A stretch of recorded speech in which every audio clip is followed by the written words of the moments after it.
Selamat malam teman-teman sekalian. Pada kesempatan ini masih di channel Dunia Filsafat. Kita akan membicarakan mengenai sejarah politik di Indonesia. Dan ini adalah sangat penting sekali karena manusia pada akhirnya dia harus punya kepedulian terhadap ruang publik tentang perjuangan aspirasi politik. Tujuannya untuk mencapai suatu kesejahteraan. Tentu saja yang harus menjalankan suatu program atau rencana mensejahterakan itu adalah pemerintah. Tetapi kita sebagai warga negara harus mengawasinya. Dan partisipasi ini sangat penting di alam demokrasi karena pemerintahan itu harus memiliki pengawas gitu kan, atau netizen yang punya opini, punya pertanyaan-pertanyaan yang kritis, atau punya solusi membantu pemerintah gitu kan. Dan alam demokrasi itu adalah suatu alam sosial yang terbuka, di mana dipahami bahwa sesuatu yang berpolitik itu masih aman kalau ada saling berkomunikasi gitu ya. Menurut Hannah Arendt itu politik itu adalah sesuatu yang ada komunikasi. Nah, dalam komunikasi kita sebagai rakyat biasa adalah ya kita punya pendapat, kita mengkritisi kebijakan publik, kebijakan pemerintah. Dan demokrasi itu akan menurun kualitasnya kalau di ruang publik kita dilarang untuk berbicara, dilarang berkomunikasi gitu kan, ataupun hadirnya suatu pembatasan dalam berpendapat. Dan tentu saja saling resipokal gitu ya, saling pemerintah harus terbuka terhadap kritik, dan kritik dari masyarakat juga harus objektif, punya data, dan tentu saja untuk kebaikan pemerintah gitu kan. Meskipun dalam konteks politik Indonesia, misalnya oposan atau yang tidak suka dengan pemerintahan bisa melontarkan kritik yang bersifat subjektif, nyinyir, atau bersifat menjatuhkan secara personal. Ya, itulah bagian dari suatu pendewasaan di dalam demokrasi. Memang demokrasi itu membutuhkan suatu proses yang bukan sekedar prosedural saja, tapi esensinya itu. Maka memang kerja keras dari pemerintah untuk menjalankan tugasnya sebagai pemegang amanat rakyat untuk mewujudkan tentang demokrasi yang bertujuan untuk mewujudkan kesejahteraan sosial, keadilan sosial, bukan hanya di dalam retorika saja, tapi program-program yang kita saksikan, kita rasakan ini harus lebih baik. Tentang jaminan sosial misalnya, ini adalah salah satu ciri dari negara sejahtera gitu kan. Jadi pemerintah hadir di dalam membantu menjalankan fungsinya untuk membantu kesejahteraan atau membantu orang yang susah hidupnya, timpang, miskin, untuk mendapatkan nafas gitu ya, mendapatkan peningkatan, terbantu lah ya. Dan memang di dalam alam demokrasi ini terjadi suatu politik yang bersifat transaksional di parlemen ya. Dan kita sudah tahu bahwa massa itu bisa terbeli karena adanya politik uang, dan itu menjadi suatu yang sangat mengancam demokrasi. Demokrasi dibeli oleh mereka kaum yang memiliki modal, Tapi pada satu sisi ini kita tidak boleh pesimis. Masih banyak masyarakat yang tetap memegang suatu idealisme, suatu keadaan yang idealisme, dan memilih para calon legislator, memilih presiden karena pertimbangan otoritatif, bukan karena alokatif dana gitu kan. Dan banyak yang masih merindukan seorang pemimpin yang dalam jenis pemerintahan yang meritokrasi gitu ya, dipilih karena kapabilitasnya, kemampuannya untuk memimpin bangsa ini gitu kan, bukan para pemimpin yang hanya sibuk mementingkan dirinya sendiri dan melakukan pencitraan peduli kepada rakyat karena ingin melakukan suatu politik persuasi agar dipilihnya. Dan memang persoalan demokrasi ini dikatakan melahirkan suatu transisi oligarki, dan oligarki ini yang memiliki kemampuan untuk mengarahkan dukungan bukanlah sesuatu hal yang mustahil. Suatu saat suatu kepemimpinan itu bisa dikendalikan oleh segelintir orang. Tapi tentu saja negara ini tidak boleh kalah. Setiap orang yang telah dijadikan pemimpin bangsa ini, dia harus memegang teguh amanat konstitusi untuk setia kepada negara, memperjuangkan nasib rakyat tanpa memilih golongan, suku, bangsa, atau orang kaya. Semuanya diperlakukan sesuai dengan amanat konstitusi. Dan tentu saja ini sesuatu yang ideal, sesuatu yang normatif, dan ini harus selalu kita ingatkan.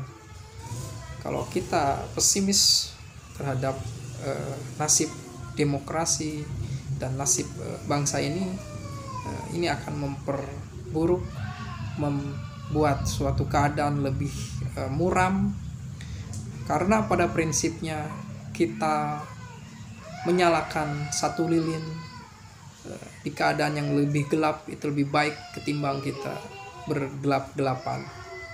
Maka optimisme kita itu menjadi suatu cara, suatu tanggung jawab yang mungkin saja disadari oleh banyak individu, dan kumpulan individu-individu itu tentu saja tidak akan tinggal diam melihat keadaan misalnya politik kita yang mengalami seperti dikuasai oleh elit tertentu, berkembangnya oligarki, seolah-olah bahwa negara ini telah ditentukan, dikapling oleh kepentingan elit, dan kita terus saja bingung gitu kan, apakah mereka benar-benar memilih mengajukan seorang pemimpin itu karena demi kepentingan rakyat atau demi kemenangan partai mereka masing-masing.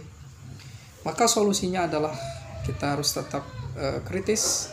Sesekali kita mungkin harus bersifat antagonis, sebagaimana suatu kita berkomitmen gitu kan, punya suatu idealisme untuk memilih pemimpin, dan mungkin saja kita siap untuk berbeda pendapat dengan rakyat yang lain atau dengan para elit.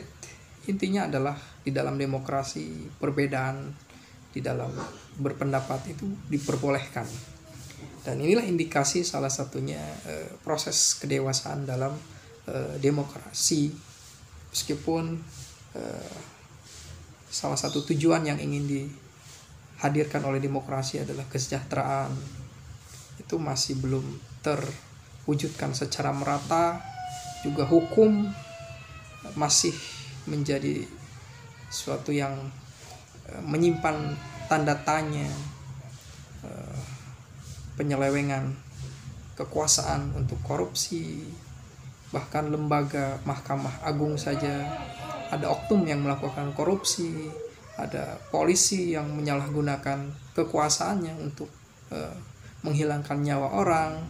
Maka ini masih menjadi suatu indikator bahwa demokrasi itu bukan hanya ditujukan kepada rakyat.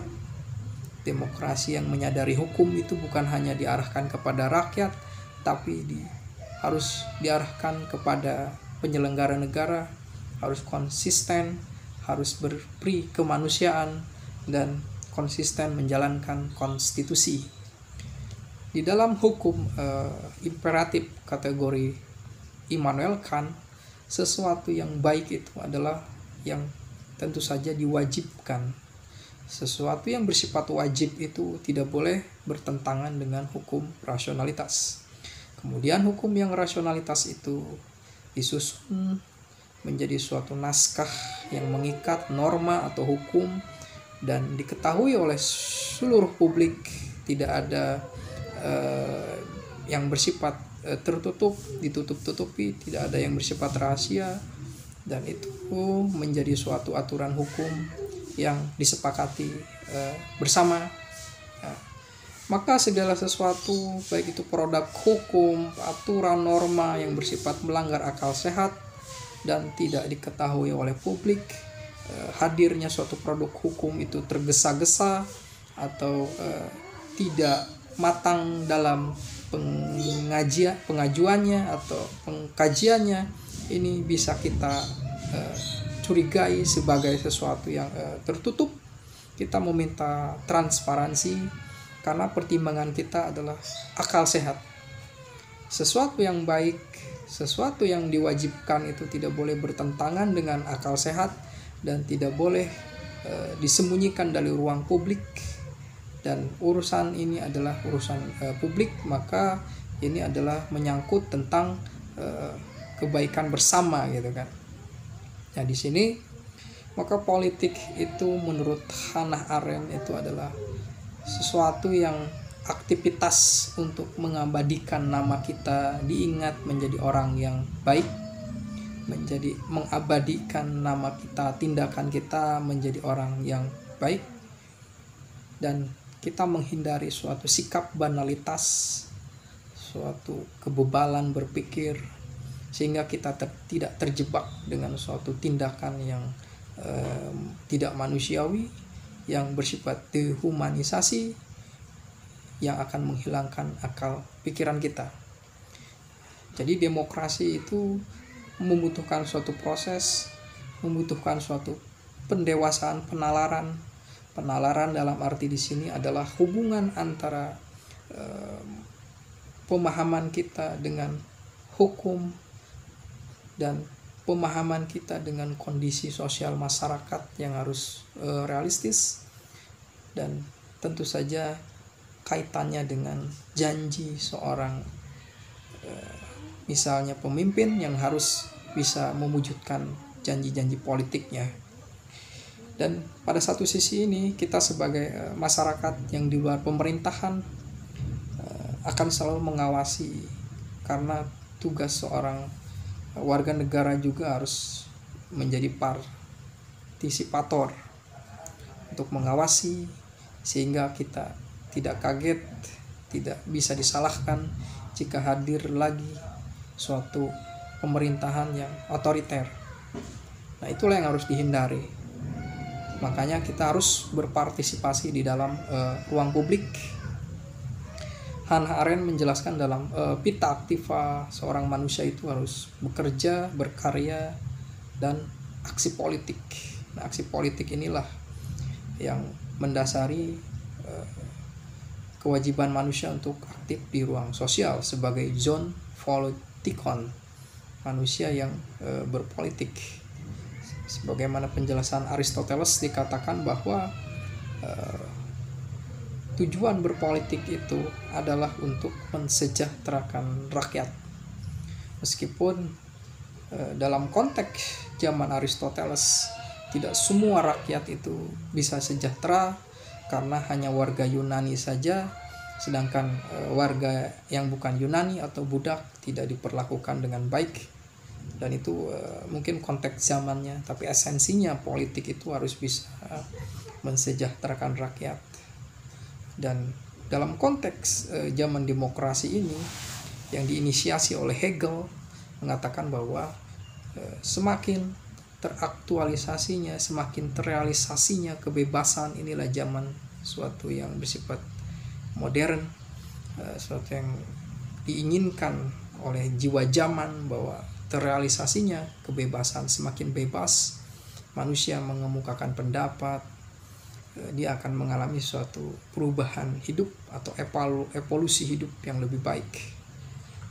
Jika kebebasan itu dikekang, lalu hidup di dalam lingkungan yang membicarakan tentang kebenaran, apalah artinya kebenaran bila nasib seseorang individu itu dikekang kebebasannya.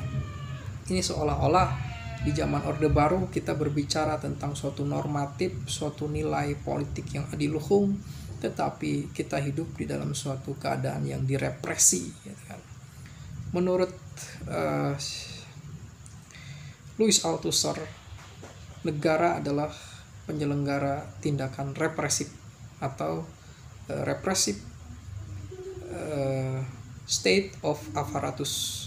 Jadi negara menjadi penyelenggara kekerasan karena untuk mendapatkan suatu kekuasaan, memapankan kekuasaannya. Dan cara halusnya adalah dengan menyebarkan ideologi state of apparatus, ideological state of apparatus. Bisa zaman Orde Baru adalah berbicara mengenai pembangunan. Para aktivis yang kritis sebagian menjadi teman Orde Baru, masuk ke dalam kabinet Orde Baru, merasa yakin bahwa sumbangsih pemikiran dan aktivitas mereka bisa membangun negeri ini.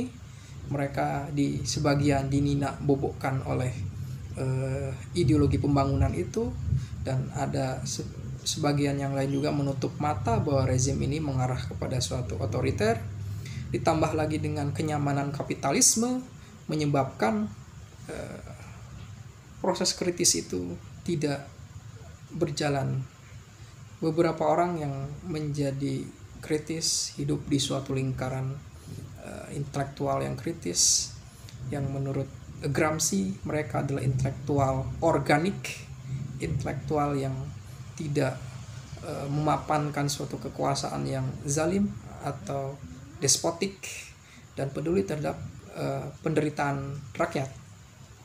Berbeda dengan intelektual Menara Gading atau intelektual tradisional yang berbicara mengenai realitas masyarakat dari Menara Gading, mengimpor teori-teori barat, membicarakan teori-teori barat, tapi tidak ada kaitannya, tidak memberikan solusi terhadap permasalahan rakyat yang miskin itu. Jadi inilah yang mungkin disebut dengan beberapa sebab kenapa rezim Orde Baru bisa bertahan lama. Pertama karena ada legitimasi dari Dewan MPR yang menguatkan Soeharto dengan Orde Barunya, kemudian konsolidasi kekuatan militer, dan juga adalah bangkitnya para pengusaha yang tentu saja ada kaitannya dengan lingkaran cendana itu. Jadi kekuatan militer, legitimasi para dewan, dan penguasa dan pengusaha, itulah yang menyebabkan Orde Baru kuat. Dan ini disebut dengan kapitalisme juga membantu meninakbobokkan para aktivis yang memahami bahwa sudah saatnya kita melakukan ide pembangunan, gitu kan, stabilitas ekonomi, gitu. Yang penting stabilitas ekonomi, yang penting stabilitas ekonomi terjaga, maju, pertumbuhan ekonomi di atas 5%, nggak apa-apa, tidak melihat ketidakadilan sosial itu. Mungkin ini istihad para aktivis zaman dulu yang sudah terninak bobokan oleh mungkin kemewahan hidup menjadi pejabat tanpa kita harus menutup mata, ada juga aktivis yang tetap setia untuk menyuarakan gerakan protes, gerakan kiri, gerakan New Left, gerakan untuk penguatan demokrasi. Nah, di sini memang ketika suatu para intelektual di dalam melihat suatu kondisi permasalahan tentang otoriterisme, tentang kemiskinan, ketimpangan, itu tidak melakukan suatu kritik yang tajam terhadap suatu rejim, maka mereka mungkin dikekang ketakutan, gitu kan. Berbeda lagi dengan para intelektual yang belajar di kampus lalu selesai, lalu mengabdikan ilmunya kepada suatu rejim dan setuju terhadap suatu rejim dengan tindakan yang bersifat represif itu, dan melegitimasi kekuasaan rejim Orde Baru itu dengan keilmuan. Ini adalah disebut dengan pengkhianatan intelektual atau pelacuran intelektual, gitu kan. Ini sangat kasar sekali, tapi dibandingkan dengan kekerasan yang dialami oleh rakyat, itu tidak ada apa-apanya. Rakyat ada yang hidupnya susah karena menurut Mahatma Gandhi bahwa kemiskinan itu adalah puncak kekerasan. Nah, kalau kita mengatakan di zaman Orde Baru ada intelektual, think tank, aktivis yang bekerja sama dengan pemerintah Orde Baru untuk melanggengkan kekuasaannya, itu adalah para pengkhianat intelektual atau pelacur intelektual. Itu tidak ada apa-apanya dibanding penderitaan rakyat. Sehingga seorang W.S. Rendra, seorang penyair yang memiliki kepekaan terhadap nasib orang banyak, di dalam syair Sebatang Lisong menjelaskan apa artinya kebudayaan, apa artinya teori-teori sosial itu bila jauh dari penderitaan rakyat. Mengimpor teori-teori asing tapi jauh dari realitas sosial.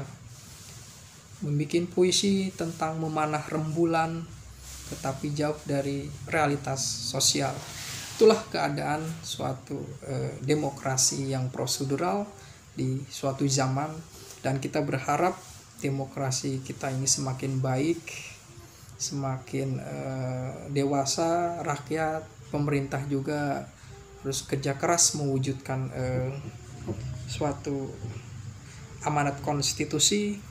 Kita lihat pemerintah saat ini sering dihujat secara personal atau secara kolektif dari berbagai sisi, misalnya hutang luar negeri, kemudian penanganan hukum, atau lebih ekonomi yang bersifat dengan pondasi makro didukung oleh hutang luar negeri. Ini menjadi suatu tantangan untuk pemerintah ke depan atau saat ini untuk bisa menjelaskan itu. Meskipun pemerintah telah membayar hutang itu pelan-pelan, gitu kan, dan tetap menjaga stabilitas ekonomi kita lebih stabil, dan ini menjadi suatu yang kabar baik. Dan dari berbagai sisi, misalnya mengenai pelaksanaan demokrasi di dalam pemilu, yang diharapkan penyelenggara pemilu bisa adil terhadap peserta pemilu. Dan tentu saja saya pikir tentang jaminan sosial, tentang pendidikan, kesehatan, tenaga kerjaan itu harus diperhatikan. Bahkan kalau perlu yang namanya BPJS kesehatan itu gratis. Entah bagaimana mekanismenya, pemerintah harus bisa mewujudkan pendidikan yang lebih bagus, kesehatan yang terjamin. Dan ini sangat penting ketimbang kita berbicara mengenai retorika pembangunan yang hanya ada di teori. Tapi memang pemerintah saat ini berusaha untuk memperlihatkan kesungguhan untuk itu, kita akan terus mengawasi sebagai masyarakat terdidik dan berbudaya di dalam menjalani proses demokrasi. Demikian yang bisa saya sampaikan. Terima kasih.